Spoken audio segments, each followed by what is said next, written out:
when you are in a situation with a narcissistic person and you have to continue the relationship, maybe you're co-parenting, maybe they are your parents, or you work with them and you are struggling because every time you try to communicate, it's like hitting your head against the wall and you never seem to get your way.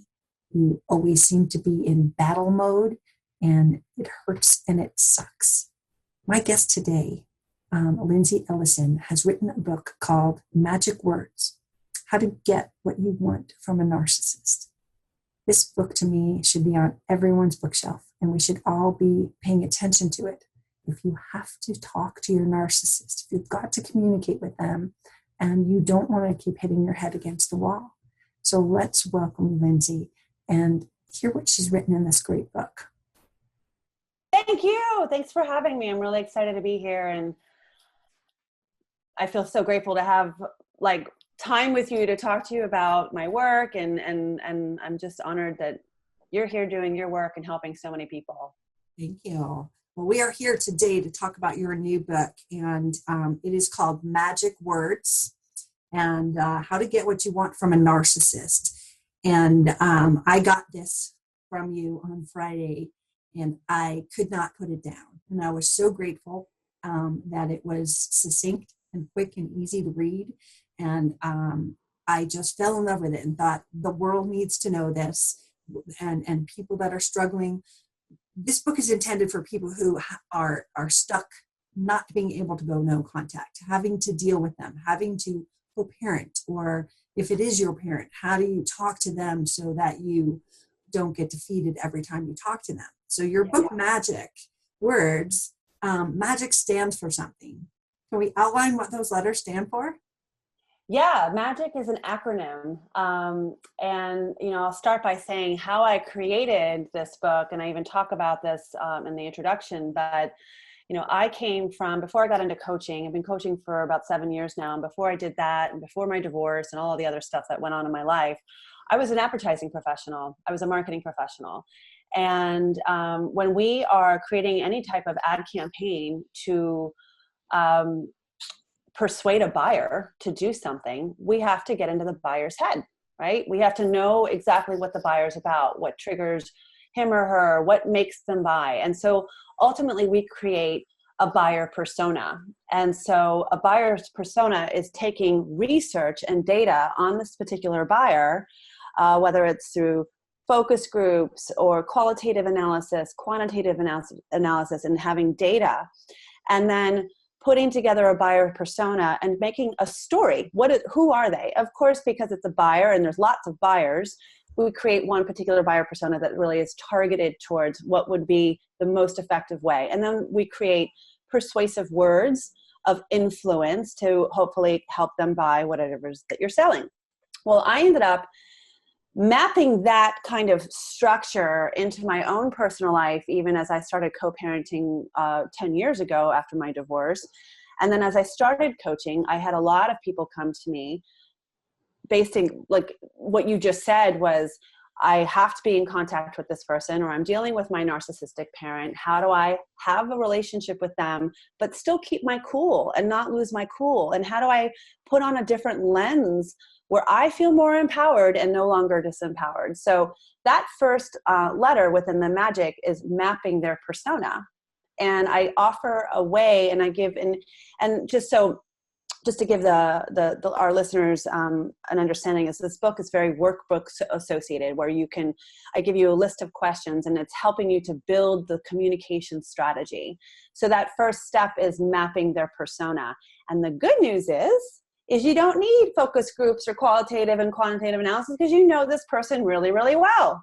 You've lived with them, you were raised by them, you were married to them, etc. So you have an enormous asset of information. And I don't think we ever realize that we can use that to our advantage. So mapping their persona is getting you to pull all of this data that's already up here and putting it on paper. And so that's the beginning of it. Do you want me to keep going on the rest of the letters? On that mapping, what I found fascinating was you were having the readers look at, what was their relationship with their mother, their father. So you're kind of feeling out, and in your book, you've given them questions, you've given sample answers so they can sort of figure out how to map that persona, because, we've been married to them, or they were our parent or something, but we're just like, what do you mean map the persona? They're not in the marketing world, so they might not really get all of it. So this is just, to me, brilliant work. And, Thank you. And yeah, so let's go to the A. Yeah. So the next one is assessing their fears and insecurities. So you're right. Mapping their persona. We're really getting into their dynamic between their mother and their father, the relationship between mom and dad, the relationship that mom and dad had together, the relationship with their siblings, if there are any, what was going on in their childhood. So we're really building a foundation for information. And the next thing is building upon that is assess their fears and insecurities. It's basically what triggers them. And I say this in my book probably a dozen different times, but if you are struggling with a narcissist and not being able to communicate with them, it is very, very likely that your communication style with them is not working because you represent their greatest fear and insecurity, which is a boundary, which is you saying, no, this doesn't work for me. And what made your relationship work for them all along was that you didn't have any boundaries. So once you decided to say, I'm done with this, I'm sick of your behavior, I'm not going to tolerate, so whether it's a divorce or whether you cut them off or whether you say, no, Dad, I'm not going to Thanksgiving, boundaries and narcissists are like oil and water. They don't like boundaries. So oftentimes, as you're sitting here trying to be logical and express your so-called boundaries with them, it's doing nothing but triggering them. So it's taking you out of the picture for a second and assessing what is a fear or insecurity to them, and then getting to understand, oh, I get it. I realize that everything I say to them is triggering them, which is why this communication pattern has never been working. So that's kind of the next step of getting you to figure out what are their triggers, what are their insecurities, so that you can either play on them, should you need to, or neutralize them and use words to help them calm down so they don't see you as such a target, as such a boundary setter, where they're more able to actually work with you. Mm-hmm.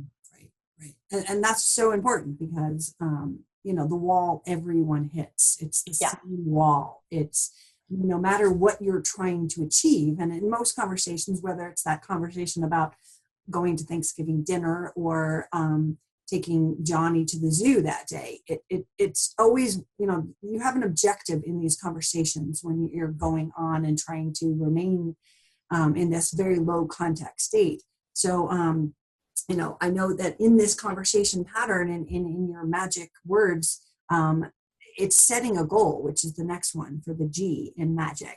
So setting a goal of what do you want to achieve so that you understand that, because if we don't write down a goal, we don't really map it out.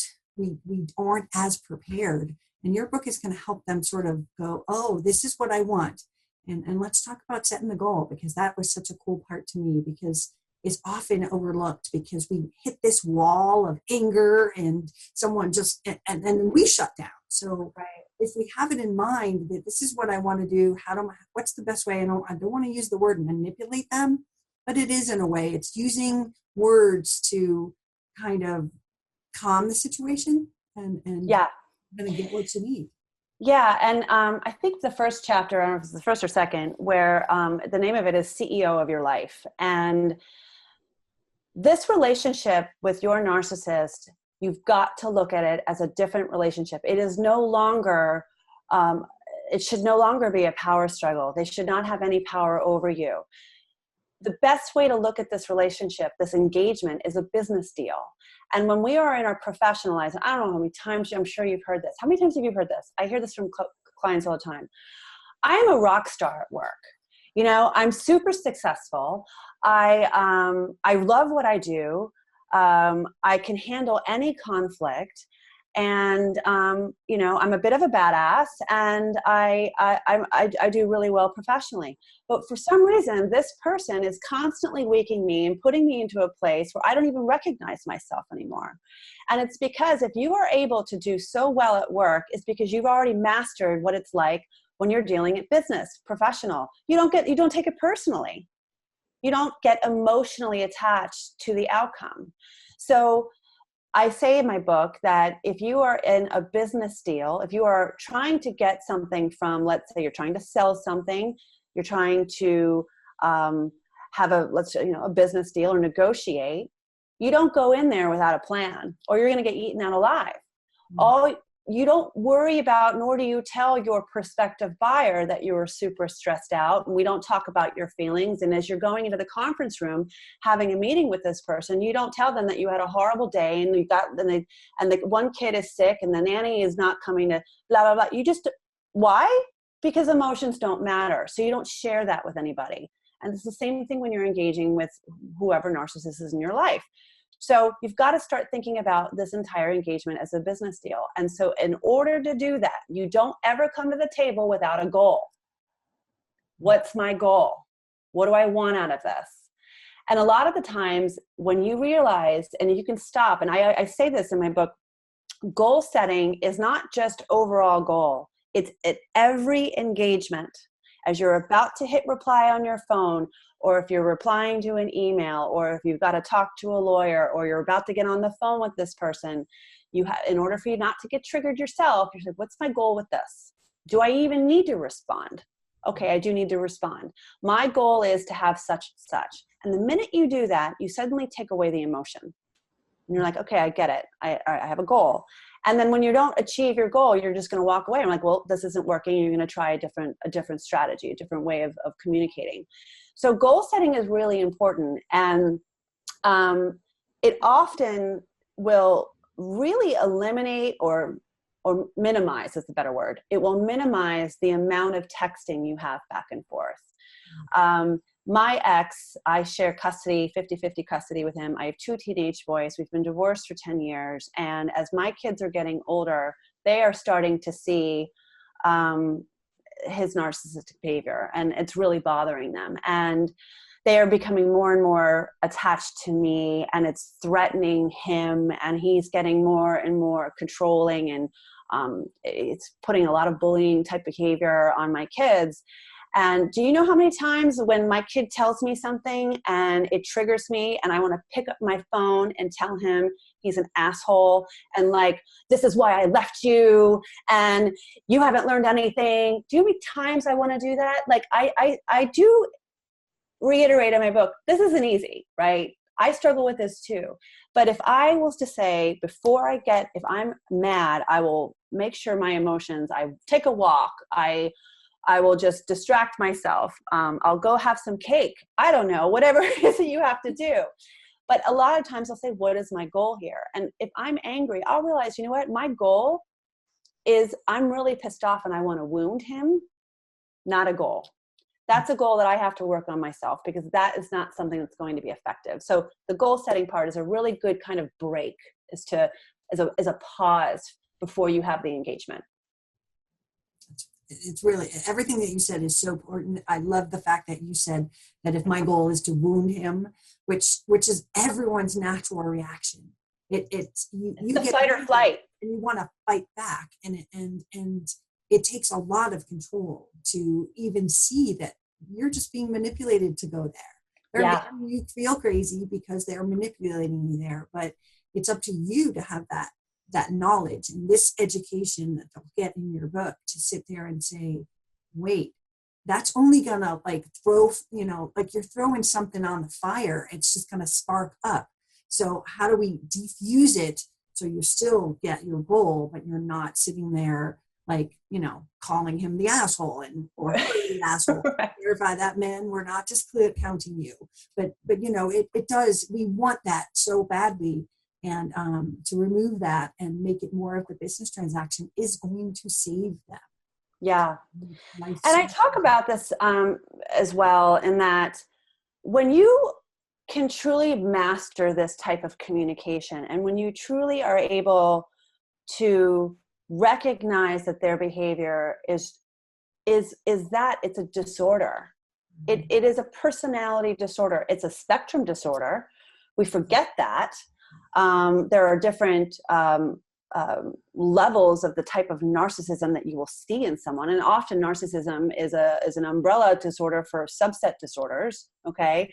So there's other things, you know, they have borderline or anxiety or whatever other disorders they have, but think of them as they're kind of handicapped here.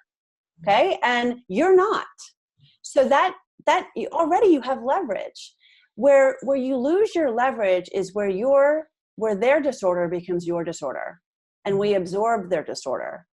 And when you can really start to see, so for instance, when I was texting with my ex, something happened last week, and stupid stuff, but it was just, you know, he made me mad. He upset my son. He was calling my son a liar or whatever. And I wanted to just boom, like hit him because he hurt my kid. And then Mama Bear comes out, right? And then I thought, okay, he's probably, again, what's his disorder? I am able to now take a breath and have a little bit of compassion and a little bit of empathy towards this person. And I think one of the biggest things that when we come out of a codependent narcissistic relationship, we have been, you know, the schooling on codependency is that we have too much empathy. Well, I say it's okay to still have it. You can still have empathy for someone without losing yourself in the process. So if you could have empathy towards someone, because we're empathetic people, we all are. If we're in a relationship with a narcissist, we're empaths in some capacity. We can use that to our advantage because they don't have it. So we can say, all right, wow, he must be stressed. Something's going on with him to behave that way. And that gets me to the next part, which is what words do I use, which is C, communicate. What words do I use to help play on this anxiety if I need to, or neutralize it? So in that case, one of my magic words is, you seem stressed. What can I do to help? Now, that isn't meant to be literal. I'm not telling you to say, what can I do to help? And then you help him. No, it's basically saying, I was able to spin it and said, my son said this, or our son said this concerned him. And my goal in that was to get him to back off of my son, because my son was feeling the stress. So I said something like, you seem stressed. Something's not working out. I didn't come in and say, you're a horrible father. You shouldn't have done that. And I wanted to, but I know that's not going to work. And I know if I did that, he would then go to my son and say, why did you tell your mother this? And then my son would stop telling me things, right? It's the trickle down effect. I don't want that to happen. So instead, I used one of my magic words and said, you seem stressed. What can I do to help? And I was playing on his triggers and anxiety to our advantage, my son and myself, and offered a way of saying, I know what's going on with you, and whatever's going on with you isn't working. And it works like a charm. Mm-hmm. He'll either just not respond at all, but it gets him to back off, because it gets him to, it's me holding up a mirror in front of him without shoving it in his face and telling him what a jerk he is. Right. And so he got quiet after you texted him that? He got quiet, and he didn't respond. And the next day he responded and he went, thanks for this, which is like magic, right? Thanks for this. Yeah, I've been stressed. I have been driving, he has a very long commute. And what did he do? The next thing is he got into victim mode, right? Mm-hmm. He was telling me what a hard life he has, and that he wants to be recognized. He didn't tell me this. It's my translation of it. But he was turning himself into victim mode so that we feel sorry for him, so that he can get away with that behavior. That's what he does. I know him so well. See, we all know him like the back of our minds. So he was telling me about his drive, and that I could see that he didn't feel appreciated by my son, which my son does not appreciate him. But I had to then say to him, wow, that seems really tough. I hear you, which is another magic word. I hear you. I hear where you're going. If you need help, I can pick him up at a different time or whatever. I'm basically coming as I'm offering him support, but sending him a very, very subtle message of back the hell off and you need to chill out. Mm-hmm. Do you see the difference? Oh yeah, absolutely. And seem to, you opened up this door of compassion and empathy with the first text, and that got him to like think for a second and caught him off guard because he was expecting the wrath of come down on him and be like, Mama Bear, don't do this. But you totally neutralized the whole situation. Does he know that you wrote this book and that you just used 2 of the magic words? Probably not. He knows what I do for work. He has definitely in high angst, or if he's mad at me, like when I have a boundary and I say no, and if I'm unwilling to do something that he wants me to do, he will then say, oh, you call me the narcissist. Look at yourself. How many times have we heard that? Wow. And I there is really nothing he can say that bothers me anymore. He has no power over me. So I don't even care if he sees this, truthfully. I don't bash him. I don't put his name out there. And it's interesting. My father is also a narcissist, and one thing I've learned from him is that I used to fear that if I were to write about my childhood, because it all comes together, right? If you're in a relationship, if you've been parented by one, you're ultimately going to marry one, and then you learn the pattern. And I used to be so afraid that my father, who I still have contact with, is going to find this stuff out. And when my book came out, he told me, he said, well, I don't want to read your book. I said, why not? He's like, because it has nothing to do with me. I was like, okay. And he ended up reading it, and then he said, I don't get it. And I'm like, good. That means it's working, because it's not. It's actually. I'm like, it is about you, Dad, but you don't really know that. But ultimately, because narcissists are who they are, they don't go and find ways of maybe Lindsey is right. Maybe I should learn what she has to say so I can change. Well, we know that that's not true.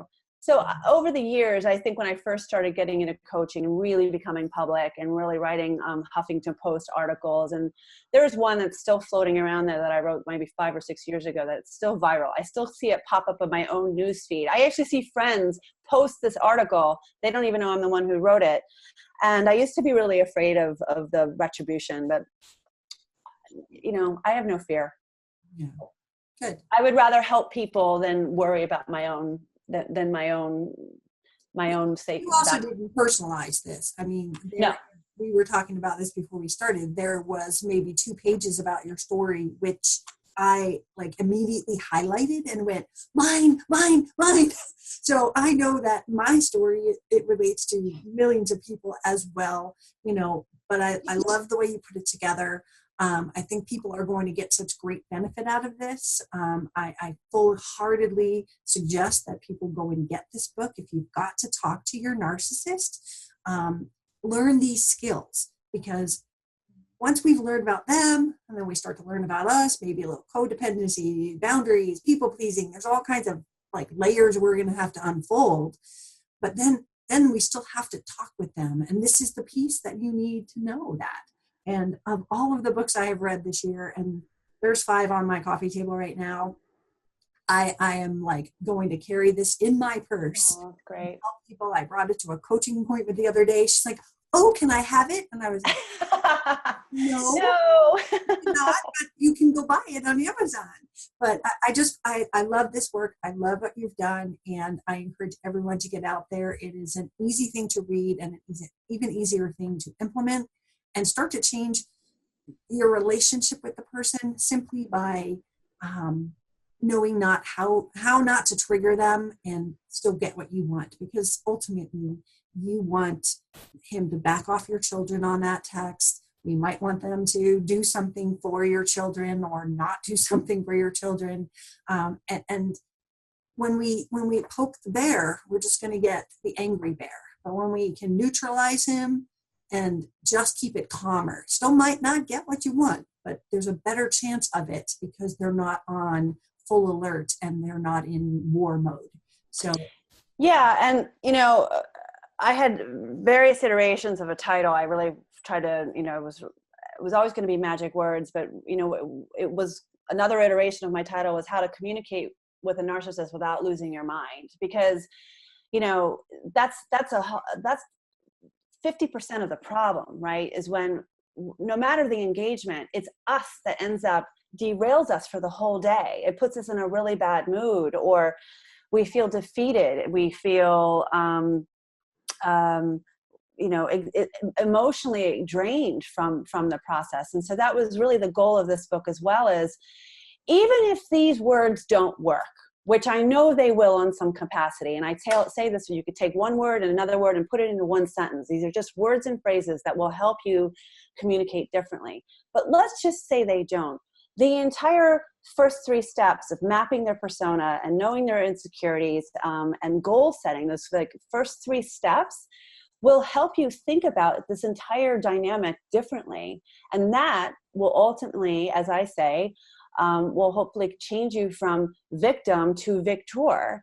And you are feeling, that's why I say I'm in this co-parenting gig for a long time. I have a lot more years to come, and it is challenging at sometimes, but rarely does it ever derail me anymore. And I think there's just, when you really stick, and this is also creating new habits and new dialogue, new narrative habits for you. Once you stick with them, it does get easier. So you are able to create change. Yeah. And it becomes a pattern. It just, you just Exactly. have this aha moment. And like anything in recovery, it's not going to be like you're going to remember it every time. You're not going to remember to breathe every single time until you're in the panic mode. And then you go, oh, right, I'm supposed to breathe. Yeah. These things are going to be, you're going to miss them sometimes, you're going to get them sometimes. But once you have a couple of wins with this kind of methodology, it's going to become like part of your normal speak. And exactly.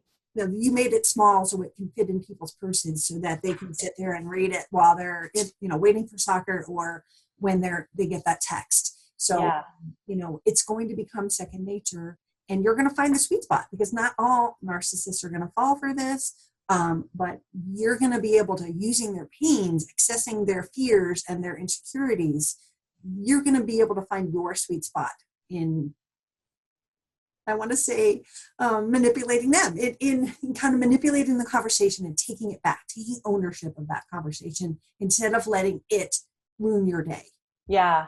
I can't tell you how many times I've had clients and in my meetup groups and people who really know me, who actually have access to my cell phone, they will send me screenshots of text messages with their ex or soon to be ex, and screenshotting the conversation where they use the word and then it just stopped them in their tracks. And I'll get these text messages, bam, it worked. This is magic.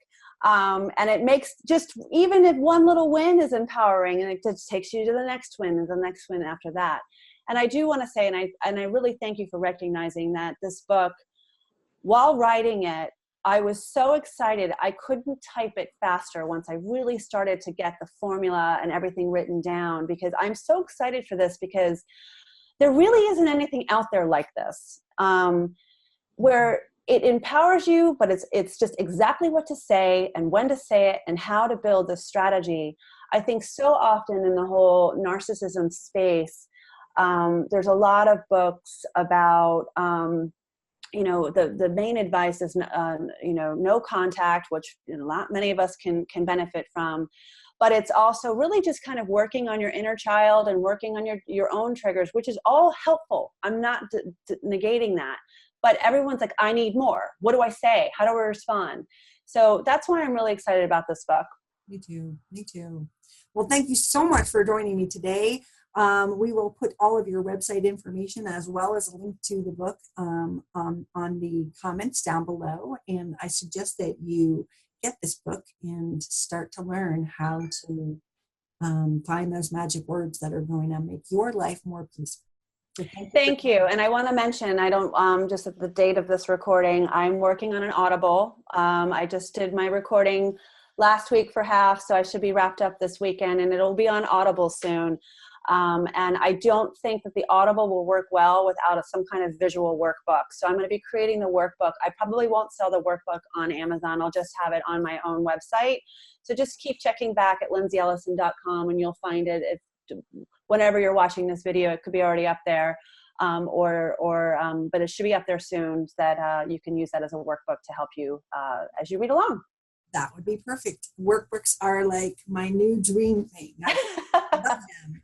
And I keep getting them, and then I write all this stuff down like a feverish, crazy person, and then I realize I can't bring it to my support groups. I'm like, okay, guys, you can see the cover, but I'm not letting you see what I wrote. I know. It's all like very personal. And that's the thing too, is that I did have this book I actually thought about making the book as a workbook, but then I thought then it'll be too big, and then people don't want to have it lying around with all of your personal stuff in there. So that's why the virtual workbook will do well. Absolutely. Well, thank you so much, and we will talk to you again soon. Thank you so much. Thanks for having me. Thank you so much for watching. I hope that you have learned something here. There's a lot more details in the book. And as I said, the book is not that long. I read it in a couple of hours, the whole thing. The secret sauce is in the book. So I encourage you to go get it, learn more about it. If you are new to learning about narcissistic abuse, you can visit my website, narcissistabusesupport.com, and we can get you some of the answers that you're looking for. This is Tracy Malone. Thank you so much for watching, and stay tuned for my next episode when we talk to someone else cool. Thanks.